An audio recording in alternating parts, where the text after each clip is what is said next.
Alright, I'm gonna play some Bucky O'Hare. This was a video game book club pick many moons ago, probably 8 months ago or so. Picked by me. Um, this game has some of my favorite NES music of all time, and I don't remember the plot of the game or anything else. I played this game a lot back when I was a kid, not because I owned it, but because I rented it a bunch of times. The video store that had it had a deal where they would do 5 games for 5 days for $5, and so we rented the dog out of NES games back in the day. So I got to play a lot of games that way, but I rented this one repeatedly. Really liked it. I was a big fan of the comic, or sorry, not the comic book. I think it was based on a comic book. There was actually like a Saturday morning. I can't remember if it was Saturday morning or in the evenings, or afternoons after school. But they had a cartoon of Bucky O'Hare, and it was kind of in line with like Darkwing Duck and all of those cartoons. I believe it was on Fox. But really liked the cartoon. I remember when it came on, they advertised it a lot, and then it was only on for like a year, and then just sort of disappeared. And there was a Bucky O'Hare arcade game as well, but it's quite a bit different than this side scroller that they made for the NES. And this game is a lot like Mega Man. So as you beat levels, you gain new characters, and each character has a different ability, basically. So unlike Mega Man, where you got new weapons after defeating bosses, in this game you actually get a new character that you can switch to.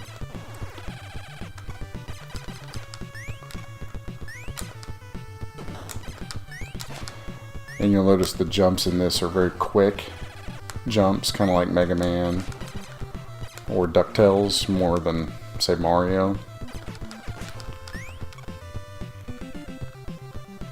But the controls are all still really good. They're just really twitch control, which kind of goes in keeping. I mean, this is a Konami game, and you got to think, you know, not long before this, they were making things like Castlevania,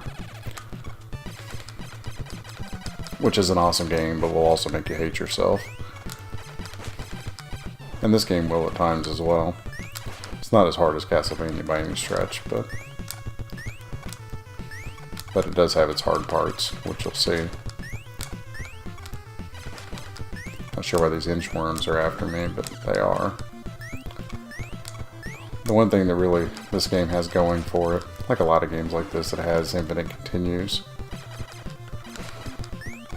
And each of the levels is broken up into acts. So every time we transition to a new scene, we're in a new act. So this would be Act 3 we're on right now.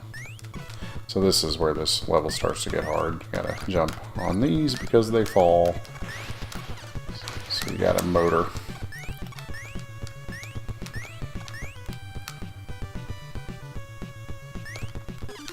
Oh. I always die there.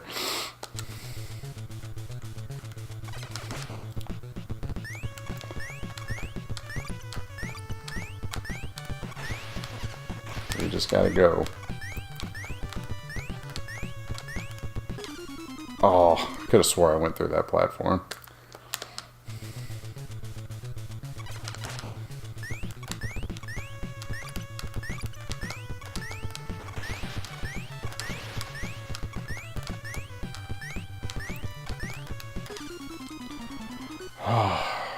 Could have swore I went through that time too. Usually it just takes me once or twice to get through here, but there's a little bit of randomness to it.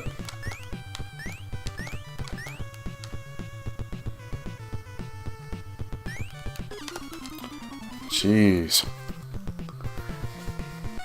And it continues.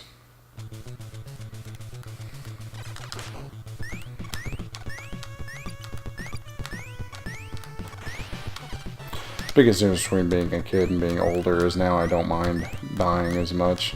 As a kid, I used to get really frustrated. Now I'll just die 100 times. Eventually I'll get through it.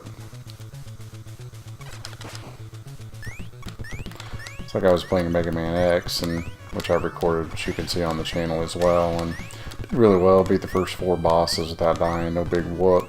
And I've tried to beat Launch Octopus's stage now 3 or 4 times, and I keep dying on the boss. But I'll beat it eventually. And then I'll continue on there. So what I plan for this is to try to beat a level every day. So I'm going to beat this level tonight, and then record my password, and I'll come back to it tomorrow.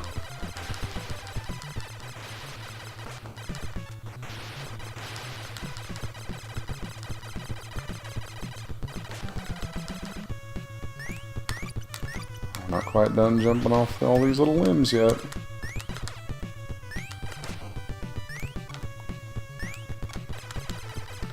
There we go. I love this part.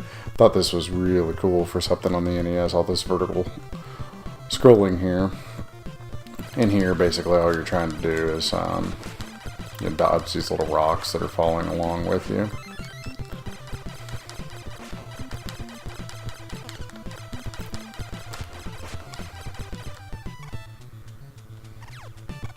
Yeah, so this part's the hardest part of the thing. It doesn't look hard, but when you get hit by any of these bullets or these lasers, they kind of stop you in midair, and that causes you to fall down those gaps.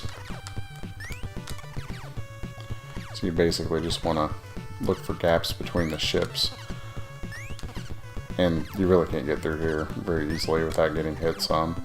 I just basically take the hits. There we go.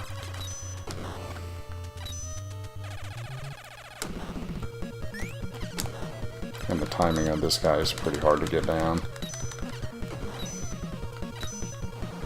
You have to jump at the perfect time where those rocks hit you. You have to jump at the perfect time to jump over him. And the falling rocks are just darn near impossible to dodge. Kind of random where they fall.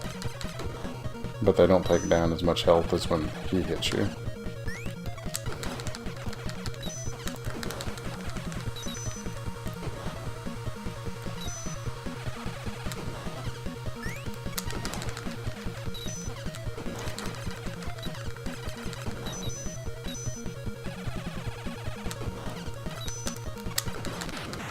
There we go.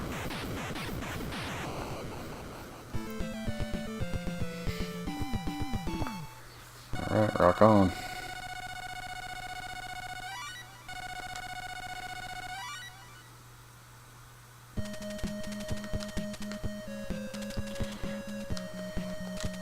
And so we just rescued Blinky. And we got ourselves a password, so I'm gonna snap a little picture of that so that I can put it in tomorrow, and I think that's all I'm gonna do tonight. Alright, thanks for tuning in.